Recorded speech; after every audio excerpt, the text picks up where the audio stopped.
पांचाल राज नरेश द्रुपद जी की जो लाडली द्रौपदी जी हैं, जब भगवान व्यास देव जी ने बताया कि 5 बार उस ऋषि कन्या ने भगवान शंकर से वरदान मांगा, इसलिए उसको 5 पति प्राप्त हुए। ये पहले से ही ब्रह्मा जी के द्वारा विधान कर दिया गया है, भगवान शंकर के द्वारा वरदान दिया गया है, ये कोई अधर्माचरण नहीं होगा। बड़ी प्रसन्नता हुई महाराज द्रुपद को। वेद पारंगत विद्वान मंत्रज्ञ पुरोहित धौम्याचार्य जो पांडवों ने वरण किए थे, उन्होंने प्रज्वलित अग्नि की स्थापना करके मंत्रों द्वारा आहुति देकर युधिष्ठिर जी के साथ गठबंधन कराकर उनका पाणी ग्रहण संस्कार कराया। युधिष्ठिर जी का जब पाणी ग्रहण हुआ, फिर दूसरे दिन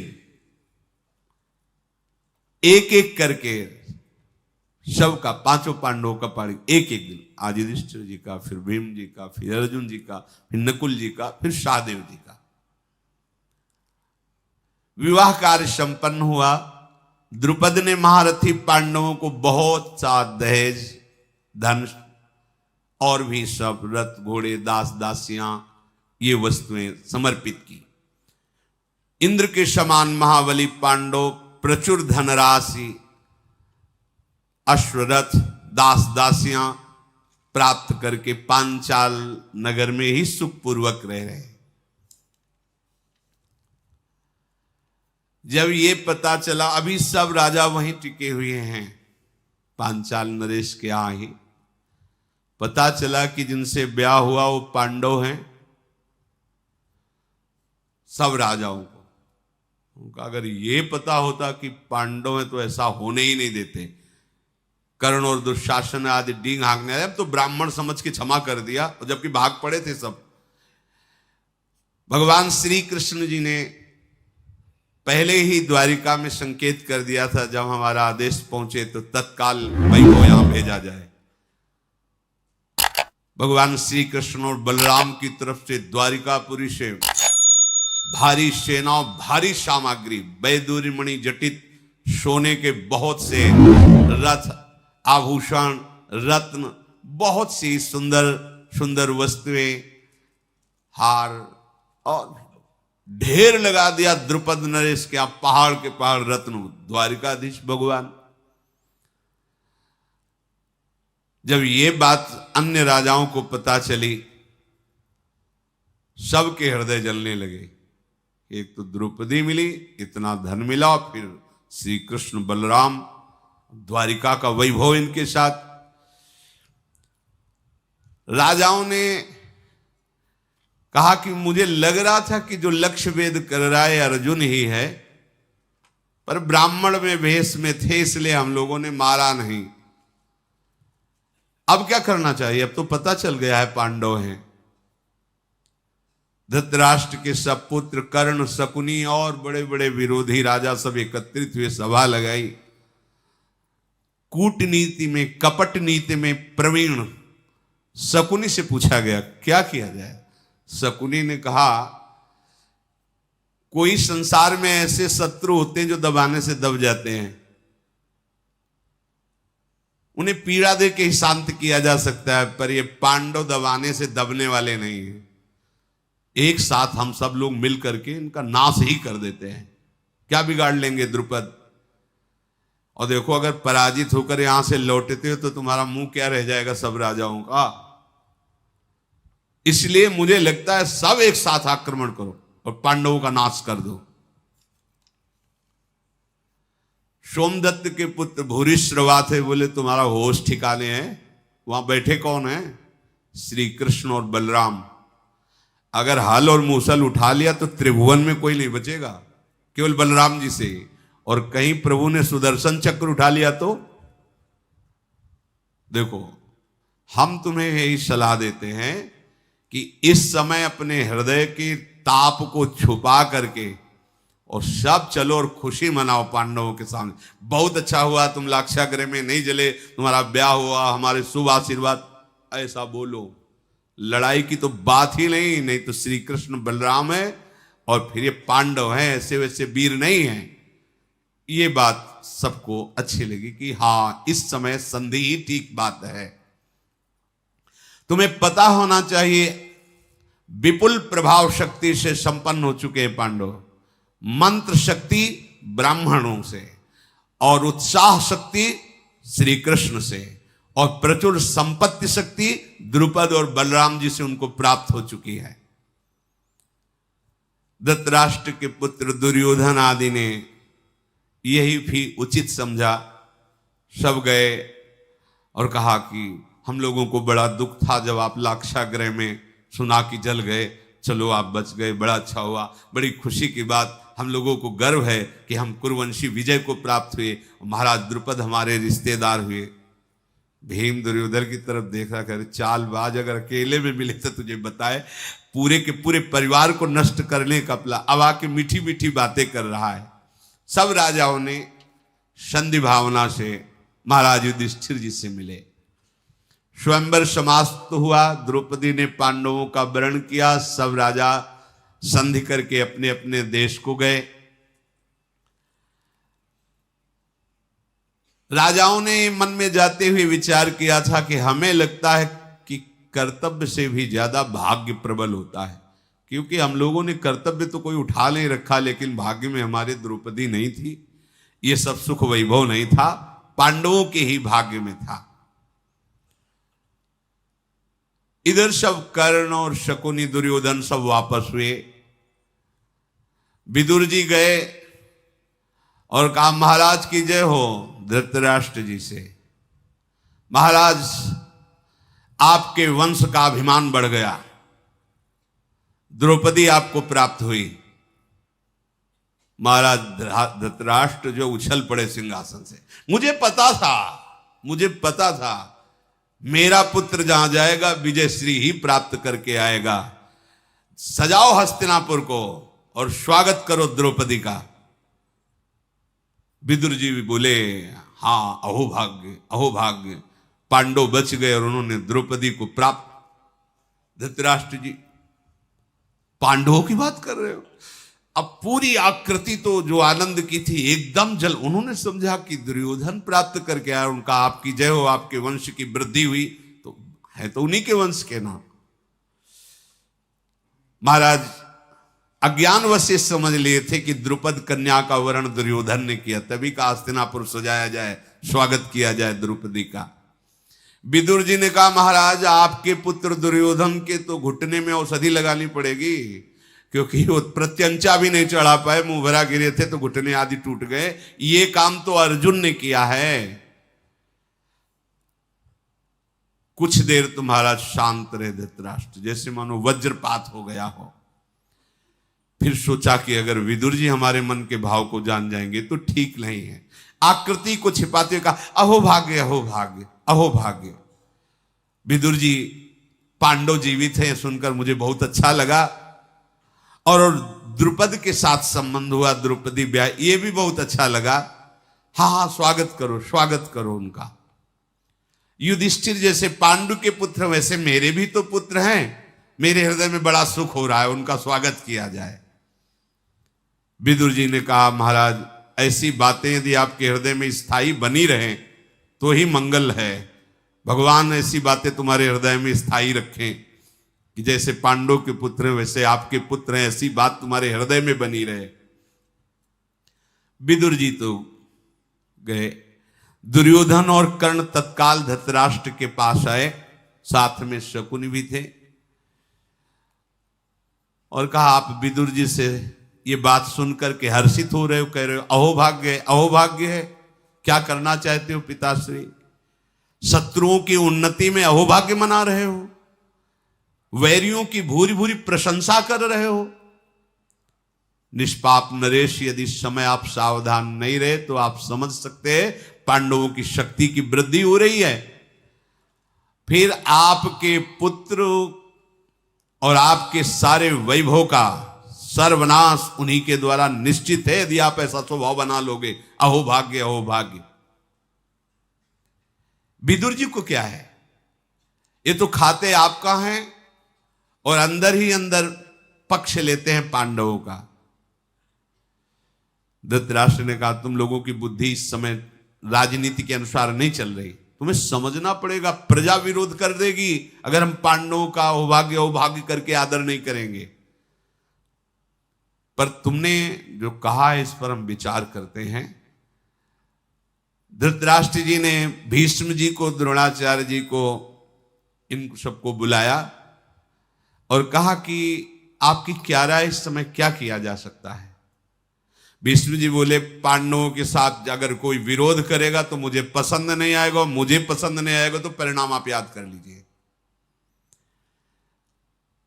जैसे गांधारी के पुत्र वैसे ही कुंती के पुत्र मेरे लिए समान हैं, इसलिए पांडवों का प्रिय करना ही तुम्हारा इस समय धर्म है। अगर अप्रिय किया तो विरोध में हम खड़े हो जाएंगे। भीष्म जी अगर यही बात शुरू से अंत तक कहते रहते तो बात बन जाती। डर गए धृतराष्ट्र जी। भूपाल, तुम्हें पांडवों का प्रिय करना है, उनकी रक्षा करनी, उनका सम्मान करना है, और दुर्योधन आदि समस्त राजकुमारों इस आज्ञा के विरुद्ध नहीं। सावधान,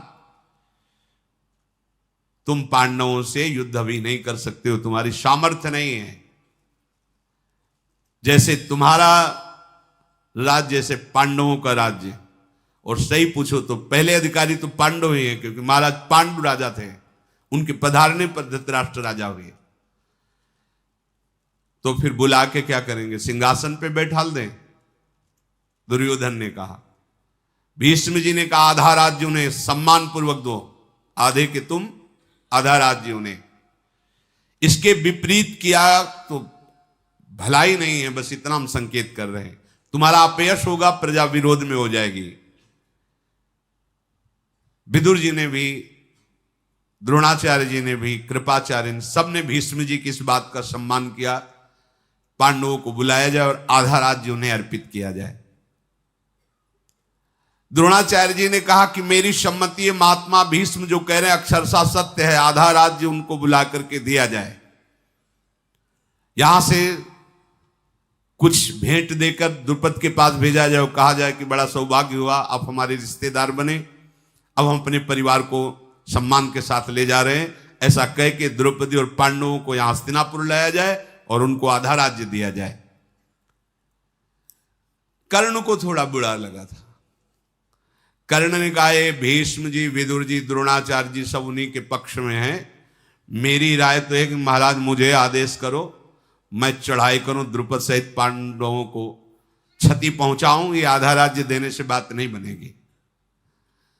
द्रोणाचार्य जी ने कहा, शांत रहे, इन बड़े बुजुर्गों महापुरुषों के बीच में तेरा बोलने का अधिकार नहीं।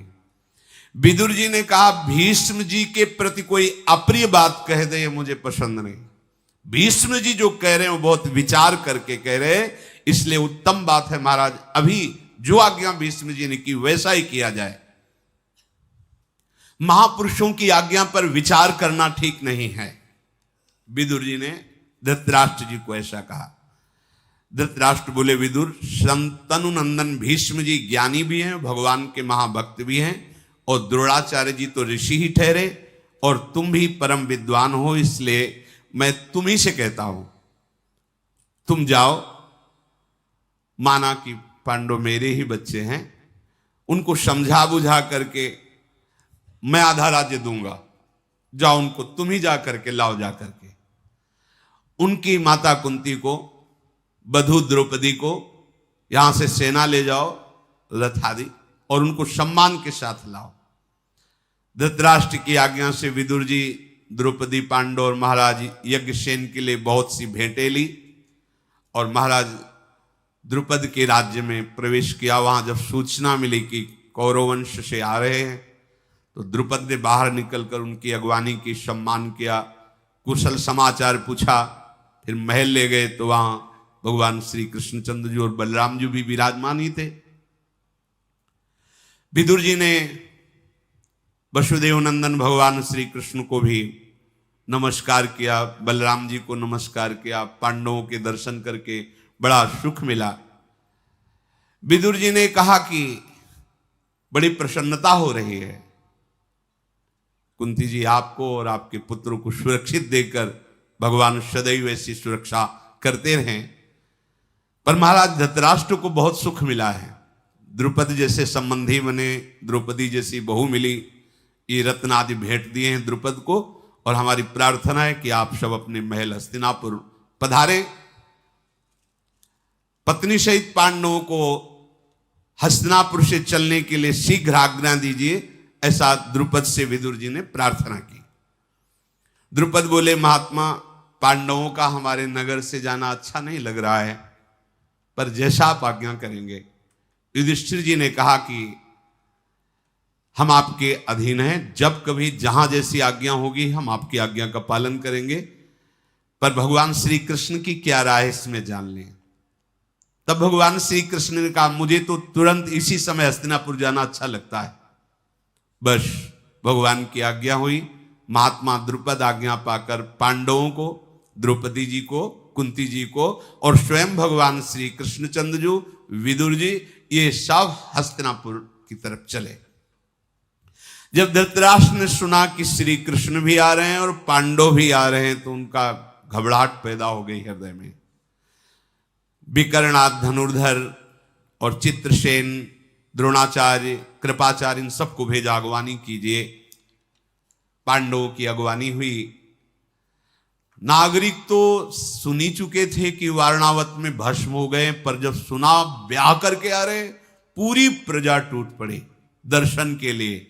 महाराज युधिष्ठिर और पांडवों के दर्शन करके खूब प्रजा ने आशीर्वाद दिया, और प्रजा के हर व्यक्ति से कुशल प्रश्न पांडव कर रहे हैं। जब महल में पहुंचे तो कुंती जी ने प्रणाम किया गांधारी जी को, बड़ी हैं, और कहा, बहू प्रणाम करो, ये हमारी पूज्य हैं। जब द्रौपदी जी ने गांधारी जी को प्रणाम किया और गांधारी जी ने द्रौपदी को हृदय से, जेवी हृदय से लगाया, अलग हट गई। हृदय से लगाते ही अनुभव हुआ कि हमारे पुत्रों की मृत्यु आ गई है। ये द्रौपदी नहीं, ये साक्षात हमारे देवी हैं गांधारी, पातिव्रत धर्म से युक्त है। जे ही हृदय से लगाया, छोड़कर हट गई। तुरंत अनुभव हुआ कि ये द्रौपदी मेरे पुत्रों की साक्षात मृत्यु आई है। अब तो हृदय एकदम घबराहट पैदा हो गया। गांधारी ने तुरंत विदुर जी को बुलाया और कहा, मेरे महल में रखने की आवश्यकता नहीं, इनको यहां सुख नहीं मिलेगा, इनको महाराज पांडु के महल में सुख मिलेगा। तुरंत द्रौपदी कुंती को पांडु के महल में पहुंचाया जाए। एकदम असहनशीलता गांधारी जी के मन में प्रकट हुई, वहां सुखपूर्वक रहेंगे। विदुर जी समझ गए। विदुर जी ने कहा, हाँ हाँ, आपकी आज्ञा शिरोधार है, महाराज पांडु का महल बहुत समय से खाली पड़ा है, वहां विराजमान होंगे।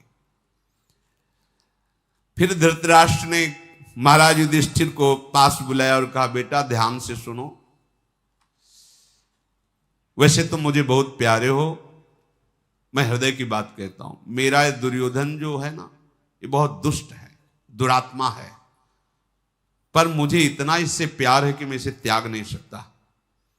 ये मैं धर्म से युक्त होकर बोल रहा हूं। तुम तो मेरी आज्ञा के पालन में ही हो। मेरे मन में आता है तुम हस्तिनापुर में मत रहो, नहीं तो फिर ये कोई षड्यंत्र रचेगा तुम्हारे नाश का। मैं जानता हूं ये दुष्ट है, पर मैं इसके मोह का त्याग नहीं कर पा रहा हूं। हृदय से कहता हूं, मैं तुम्हें बहुत प्यार करता हूं, पर इसी की दुष्टता के कारण मैं तुम्हारे साथ प्यार का बर्ताव नहीं कर पा रहा हूं। मेरी आज्ञा है तुम हस्तिनापुर छोड़ दो और खांडोप्रस्थ में चले जाओ, वहां का राज्याभिषेक मैं तुम्हारे लिए कर। एक घर नहीं खांडोप्रस्थ में, एक व्यक्ति नहीं, घोर जंगल उजड़ा हुआ पड़ा है। यद्यपि पूर्ववंशियों की राजधानी रही खांडोप्रस्थ, वहां रहते समय तुम्हें कोई बाधा नहीं पहुंचा सकता। और खांडोप्रस्थ में जो यहां से हस्तिनापुर के लोग जाना चाहें वो तुम्हारे साथ जा सकते हैं। मैं सोचता हूं वहां का राजा तुम्हें बना दूं। धृतराष्ट्र जी ने, जब युधिष्ठिर जी का इतना सत्य और सरल स्वभाव है कि बस जी के सिवा और कुछ नहीं बोलते, जी। विदुर जी ने विचार किया कि कलह कलेश से अच्छा है ये महावीर हैं, अपनी व्यवस्था करेंगे।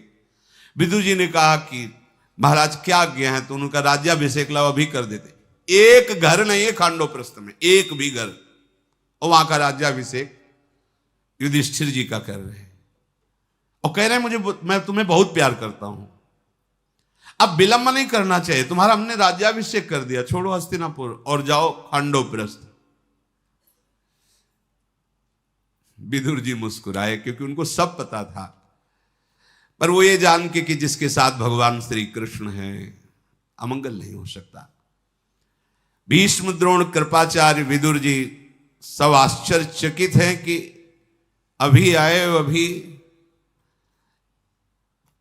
भगवान श्री कृष्ण बोले महाराज आपका विचार उत्तम है, मैं सहमत हूं, ठीक है खांडोप्रस्थ भेज दीजिए। युधिष्ठिर से कहा आज ही तुरंत निकलो, चलो खांडोप्रस्थ, जल्दी यहां से निकलो। धृतराष्ट्र के कथनानुसार कार्य पूरा किया गया, खांडोप्रस्थ पहुंचे जहां एक भी घर नहीं, एक भी व्यक्ति नहीं, कोई सुविधा नहीं, खंडहर पड़ा था। ये राजधानी पुरवंशियों की पूर्व की। भगवान श्री कृष्ण द्वैपायन व्यासदेव जी प्रकट हुए, उन्होंने कहा कि तुम्हें चिंता करने की जरूरत नहीं है, जहां समस्त ब्रह्मांडों को प्रकट करने वाले श्री कृष्ण विराजमान हैं, तुम बिल्कुल चिंता मत करो।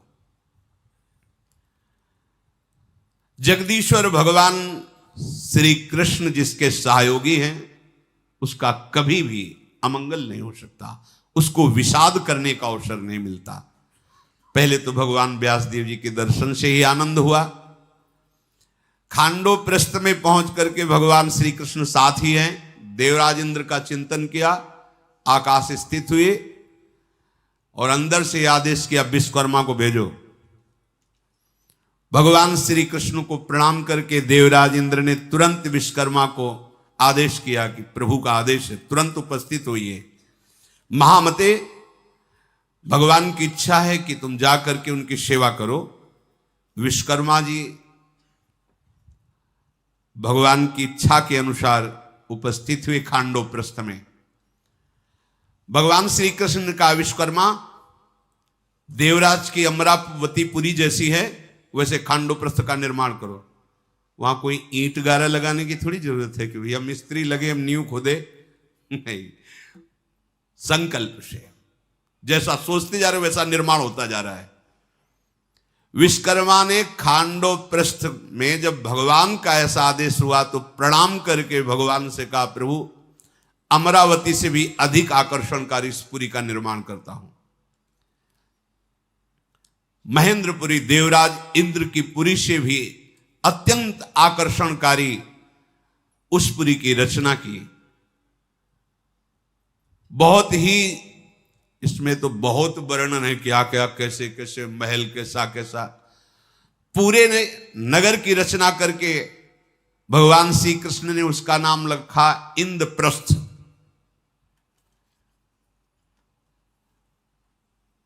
महान धनुर्धर पांडवों के द्वारा इंद्रप्रस्थ में गृह प्रवेश।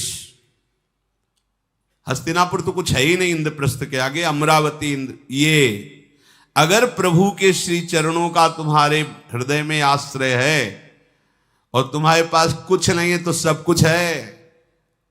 अगर प्रभु के चरणों का आश्रय नहीं हो, तुम जिसे सब कुछ मान रहे हो तो कुछ नहीं है, समझ लो। बार बार सत्संग में, शास्त्रों में, महापुरुषों में यही खास बात पाई गई है। भगवान का आश्रय, भगवान का भजन है तो सब कुछ है। कुछ ना होने पर भी देवराज की पुरी, स्वर्ग लोक बहुत ही सुखद है, लेकिन स्वर्ग लोक में भी अत्यंत सुखद अमरावती है।